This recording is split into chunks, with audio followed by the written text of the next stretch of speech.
Bush is reviled. He has become another victim of democracy. The inadequacy of democracy, ruled by the majority, is undeniable because it requires the adopting of ideas because they are popular rather than because they are wise. This means any man chosen to act as an agent of the people is placed in an invidious position. If he commits folly because it is popular, he will be held responsible for the inevitable result. If he refuses to commit folly, then he will be detested by the majority of citizens for refusing to follow their wishes.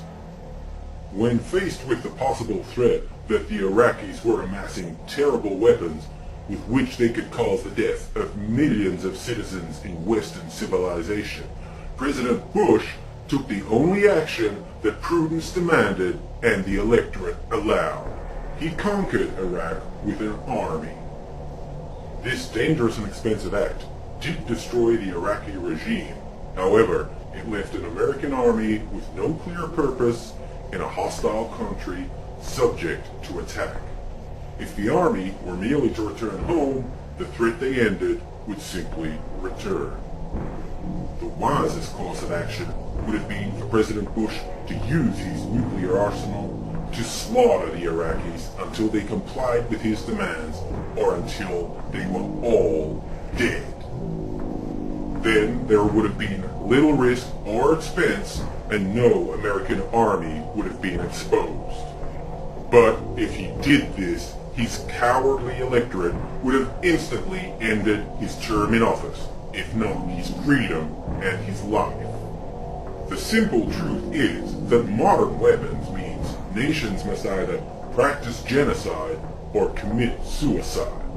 Israel is the perfect example. If the Israelis do not raise Iran, then the Iranians will fulfill their threat of wiping Israel from the map. But Israel is not popular, and so is denied the opportunity to defend itself. President Bush also is unable to do what is required to ensure the survival of Americans. He cannot use his nation's powerful weapons. Instead, he must find a result that is popular with Americans.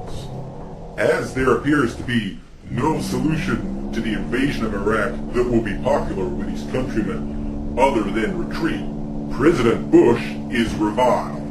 He has become another victim of democracy. By elevating popular fancy over truth, democracy is clearly not just an enemy of truth, but also of duty and justice, making it the worst form of government. President Bush must overcome not just the situation in Iraq, he must also overcome democratic government. But President Bush has a valuable historical precedent that he could follow. When the ancient Roman general Julius Caesar was fighting against ancient Gaul, he had to overcome not only Gaul, but also his political opponents in Rome who would attack him the moment his tenure as consul or president ended. Julius Caesar pacified Gaul with mass slaughter, and then he used his successful army to wipe out all opposition in Rome, making himself the permanent ruler of the Roman Empire. This brilliant action not only ended the threat to Caesar, but it put an end to the chaos that was threatening anarchy in ancient Rome, and thus it put in place the ancient Roman Empire that brought peace and prosperity to the known world. If President Bush followed Julius Caesar's example and ordered his army to empty Iraq of Arabs and repopulate it with Americans, he would achieve immediate results. Popularity with his military, enrichment of America by converting an Arabian Iraq into an American Iraq, thereby turning a liability into an asset, and he would terrify America's enemies.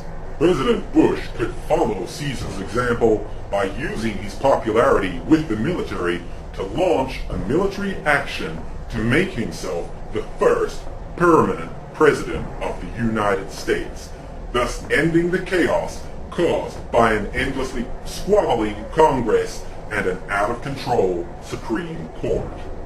President Bush can fail in his duty to himself, his country, and his God by becoming ex-President Bush, or he could become President for Life Bush, the conqueror of Iraq who brings sense to the Congress and the Supreme Court. Then, who would be able to stop Bush from emulating Augustus Caesar and becoming Emperor of the world? For only an America united under one ruler has the chance to save the world from a new dark age run by terrorists with nuclear weapons.